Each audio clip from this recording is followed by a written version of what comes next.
In PC and mobile, I show you in a few moments how to join Yielding Arts Discord server.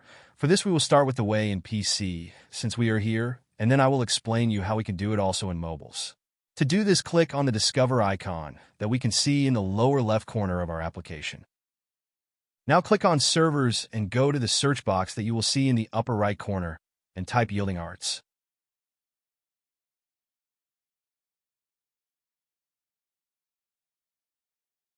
Now click on the server we are looking for, and then click on the Join button at the top of our Discord application. Congratulations, you are already inside the Discord server on PC. On mobiles, it is quite likely that you cannot do this same process, as it does not usually show the option to discover. That's why I'll leave a link to access to this server in the description of this video. Simply access the description and click on it, and thereby automatically access the Discord server without doing anything else.